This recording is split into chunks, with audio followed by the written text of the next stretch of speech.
Hey there, how's everyone doing? And this is Melvin from the Melvin Live Show. In case you are watching this for the first time, I just want to say thank you for tuning in. On this show itself, I share about the ups and downs, the tribulations, the successes, as well as the frustration that comes with building a digital business. Now, um, in all reality, not every day is rosy, not every day it's sunny, and some days you really get to experience a high, some days not quite. And so today happens to be one of those days. So if you're not in the mood for a rent sessions, then I would suggest that you turn off and come back again tomorrow because tomorrow I've got some really interesting things to share with you. But if you're still here and you're still following me, well, thank you for watching. And this is episode 105. Now, 105, what I would like to talk to you about is what motivates you. Now, let's get back to the fundamentals of things about what motivates you. Now, if you ask me in my 20s, what motivated me, I would say it's money because at a point in time I had very little of it, and so what I really wanted was to have lots of money. And so in a sense I would take on a job or I would do something just for the sake of money. And as a result of that, it has led me through some decisions that I've made. Sometimes on upon reflection, some of those decisions at that point in time seemed like a bad decision, but in retrospect and on hindsight, those are some of the best decisions that I've made. And I think rightfully so, because those are the things that you have to experience in your lifetime in order to get a sense of what's going on. So in my 20s, I would say, if you were to ask me what motivates me, I would say it's money. In my 30s, when you ask me what motivates me, I would say, what motivates me really isn't just about money, but it's about significance. I wanted to feel that I am somebody and I have come this far and I have something to show for, and I would want you to respect me and you to look up to me. I want to have that sense of significance, if you know what I'm saying. And so that's when in my 30s. Now, in my 40s, what I really look at is I really do not care about the money. I mean, yes, money is important, but money isn't everything. I, well, I wouldn't say I wouldn't care about money, but money is not the most important thing. Let's put it that way. I care about money. All right. Um, I yes, feeling significant is good, but it's like a warm shower. You After you take the warm shower, it wears off and you go back to normal. So, having been treated as someone who is significant, it feels good for the moment, but afterwards, you kind of revert to your original state itself. So right now in my 40s, what really motivates me is that I want to be able to make an impact on the lives of other people, especially the ones that I've worked with, and hopefully the ones that I never get to work with through my videos, through my writing, through my books, for example. And I would say that, in my last 15 years of running my own consulting firm, I have done that extensively because being forced to pivot to working with schools was probably one of the best decisions that I've made. And the reason why I say the best decision is because when you work with a group of people who are not just financially driven, but they are truly driven by the fact that we want to provide the best for our children and we want to mold the children for the betterment of society. I think that's a really altruistic goal, and you cannot get that kind of intent unless you work with a school. And in our case here, unless you work with a public school, not a private school, I've worked with several private schools. I almost said pirate. I worked with several private schools, and I must say the experience is less than delightful. In fact, the last private school I worked with, in fact, we went into a legal situation. I have to take them to court for their lack of ethics. And so, in my 40s and right now, what truly matters to me, yes, like I said, money is important. I care about money. I love money, right? I mean, if you do not love money, please send them to me. Um, Money is important, yes, but money is not everything. What I want to do is also I want to make sure that I have um, the ability to make an impact on other people. And so that's truly what motivates me. And so, what leads to today's sharing here, I want to kind of go slightly off track here a bit. It's about this topic about what motivates you. So what happened was, on every day, what I'll do is I will look for at least 5 people on LinkedIn to take the connection to a deeper level. And by deeper level doesn't mean that I engage with their content, but what I do is I actually take the time to send them a private message. And in that private message itself, I will ask them a few things like I will ask them what's going on in their life, what they're working on, what are their struggles, especially if they're a little bit more open. I'll ask them what are some of the struggles. And I would also ask them the question of how can I help you? Right? Because I believe that, especially during this time, during this pandemic, and today's news, one of the pieces of news that came in was something a little bit less than positive, and it was about this huge tsunami of job losses that's going to come in the next 6 months. Well, it's not something that we do not know, but I mean, if you look at the way that the economy works, right, the first level of people who would lose their jobs are the people who are directly impacted or whose industries are directly impacted by COVID 19. So, you know, so obviously the tourism is going to be affected. Aviation is going to be affected. For example, even oil and gas is going to be affected, right? And so those are the first wave, the people who are directly affected because of COVID-19. So the lack of the ability for us to go abroad, to fly, and to visit another country, has resulted in drop in terms of tourism, and resulted in drop in terms of aviation, and airlines are, bleeding big time. And so that's the main group that gets affected. And that's the first wave. The second wave would be, people who kind of depend on tourism to for their demand. So, for example, like the retail shops, right? To a certain extent, it can only be buffed up by local demand, especially in a place like Singapore, where we have slightly over 5 million people. It is just not big enough a local market. It's just not big enough a market to sustain that level of the number of businesses that we have. And obviously, the fact that these businesses are making money, it's because of tourism as well as people visiting. And so this is the second wave of people who are going to get hit. People who are likely to benefit from tourism spending are definitely going to get hit. And so that's the second wave.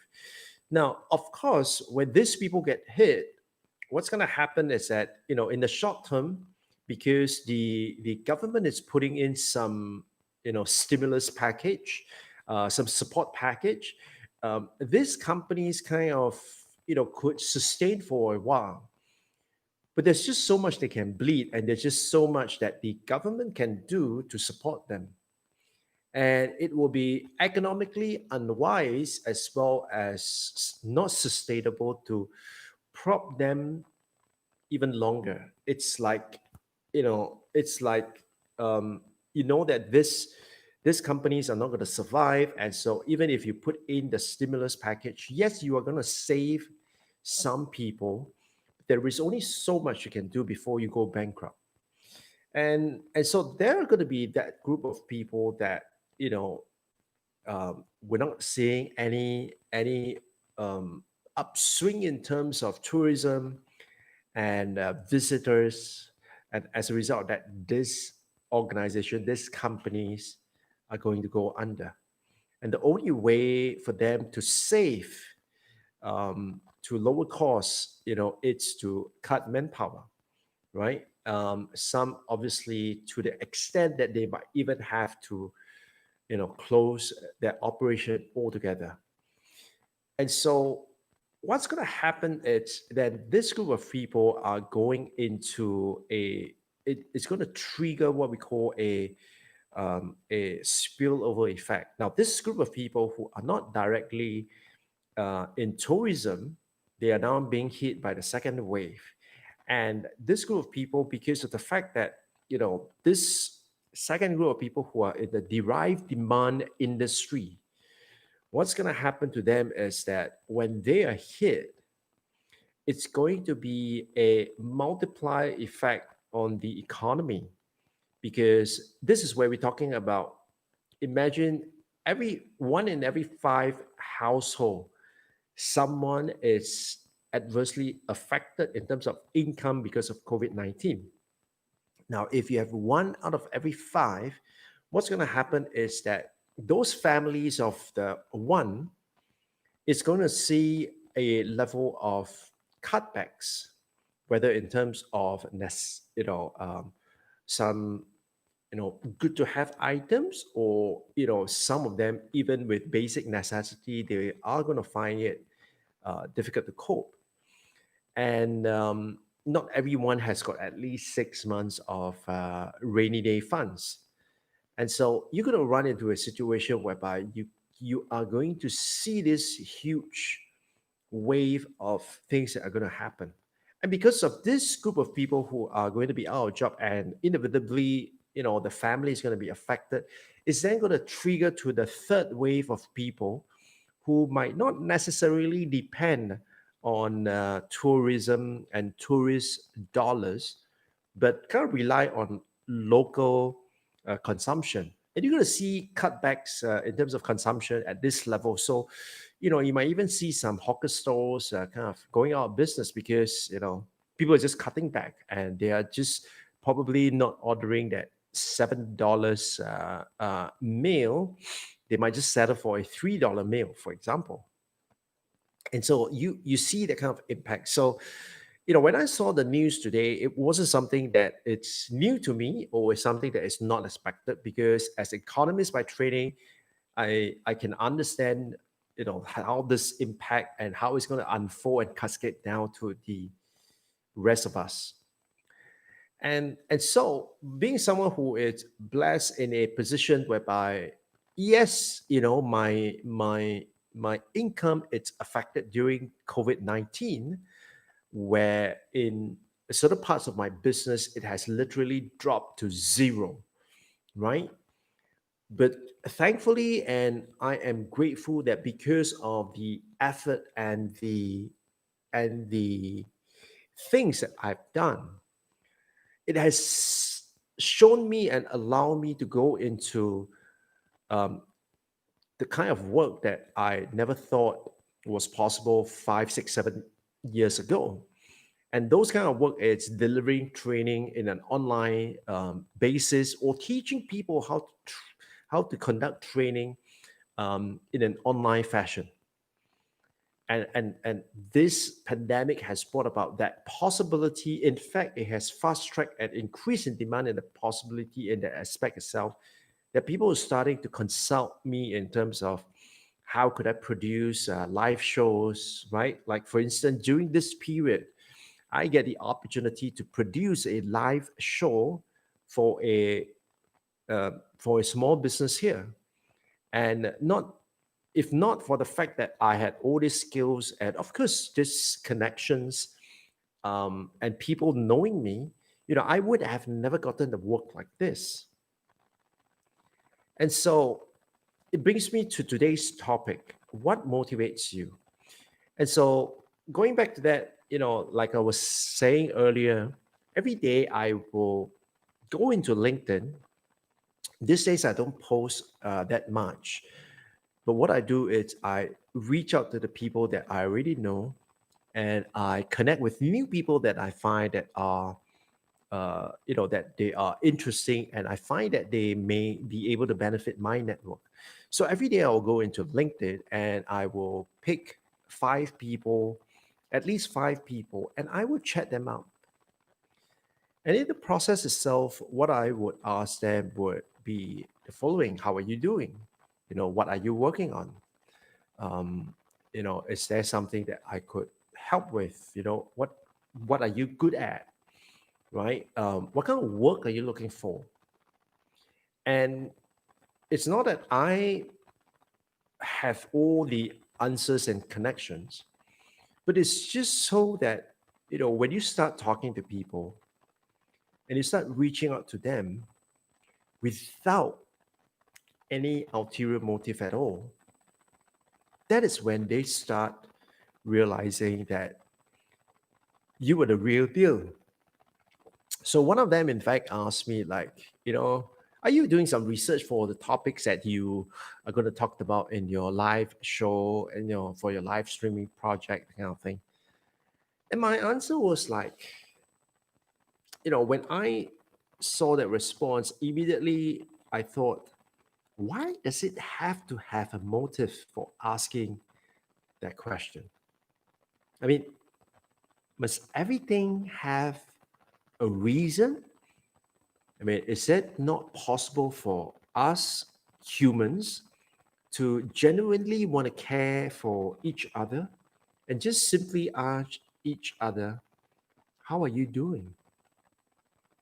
Right? Because let's not forget that in the world of social media, I think while it's easy to click and just accept a connection and leave it as that, and to build a huge number of connections. I mean, it's easy to do that. I've done that before myself. It's easy to do that, but that doesn't mean that when push comes to shove, or when the time comes and you need to rally those people would actually come to you. And so, I've proven myself in a sense that recently my sons submitted a video for a competition, and his video happened to be shortlisted as one of the finalists. And so for part of the competition, it's actually public voting, and the video that gets the highest vote obviously will get the highest score in that segment of the total score. So out of total score, 20% of it is going to go into the score is going to come from online voting. And of course, the one that gets the most vote, the most liked online, is going to get the highest score. And so that was when me and my wife, we decided that we wanted to, not just get the family, friends to vote for my son, but we also want to tap into our network. And I must say that I'm really proud to say that the number of people who say yes to me and my wife, right? I mean, our friends in Myanmar, for example, he single-handedly was able to get a huge number of people to vote for us. My connections on LinkedIn, for example, almost everyone I asked to help to give my son the vote if they find it to be meaningful. Almost all of them did so, and some of my friends, people on Facebook, people not in Singapore but people from all over the world, right? When I reach out to them and they say yes, and I think, what does that mean? I think that means a lot, right? That means a lot. Yes, I mean it's easy. It doesn't cost them anything. But there are people who, when I told them to vote for my son, um, they said, "Well, I will look into it," but they never did. And so, I can be upset with those group of people, but I'm not. I choose to focus on all the 500 over people who have voted for my son. And because I believe the reason why we were able to get so many votes, in fact, his video in his category has gotten the most number of votes and the most number of views. And in fact, comparing his in the and versus the open category, his is the primary school category. Comparing his video to the open category, he's just about 100 likes away from catching up with the top voted video in the open category. And so I was telling my wife and my son that, look, this is not something to be taken lightly. Yes, like I said, people could, it doesn't cost them anything. But bearing in mind, there are people whom we have asked, and they say that, well, they give you the kind of non-committal answer, and they say, well, we'll look into it, and they said noted on your request, and they never voted for my son. Why? Only they would know. But like I said, I choose to focus on the 500 over people who have voted for my son. And if you're one of them who is watching, I say thank you from the bottom of my heart. And the reason why I believe you voted for my son was because of this. Because at some point in time, I believe for most of you, not all of you, at some point in time, I have reached out to you and genuinely wanted to find out what's going on in your world. Not because I want you to um, engage with me and increase my engagement on LinkedIn, not because I wanted to pursue you as a prospect, but because I genuinely care about you. And that's why I'm asking you this question. So, for anyone and everyone who's watching, my appeal to you is this: let's give everyone the benefit of the doubt, that when someone asks you about something, do not second guess what that person's intention is. Do not second guess what is the motive behind that person's question. Instead, take it in good faith, right? Take it at face value, take it in good faith that somewhere out there, there are people who genuinely care about other people. And not everything is about business. And I think if you could embrace that thinking and that mindset, it's definitely going to go a long way. So for anyone who's watching and who I have not reached out to you to ask you to vote for my son, please um, do me a favor and check out my son's video. And if you think his video makes sense, then please vote for him. All right. And so with that, let me know if you have. So by the way, what we're gonna do is, tomorrow, I'm gonna run a special version of the Melvin Live show. In fact, what I'm gonna do is I'm gonna go into um, talking about um, profitable niche. You see, because when I was starting out, I had I had a lot of experience and a lot of bad experiences whereby I thought I was onto something, only to realize that what I was going after was really not profitable. And I want you to avoid that, and because it's really heartbreaking, and and for some of us, whatever we have right now may be our the only resources that we have. So I want you to not waste your resources on something that is not workable. I want you to win. And so in tomorrow's episode, what I'm going to be talking about is on, what are the profitable niche that you could look at if you want to teach online. So make sure you join me tomorrow. As of now, it's going to be 9:30 p.m. Singapore time, 9:30 a.m. Eastern time. Um, but things happen, and but that's what I intend to do. So if you're gonna be interested in knowing what are some of the profitable niches that you could consider, and perhaps more importantly, it's if you have an idea for an online course, let's see if those ideas fall into the category of profitable niche. With that, I thank you for watching and catch you guys on the next one. Bye bye.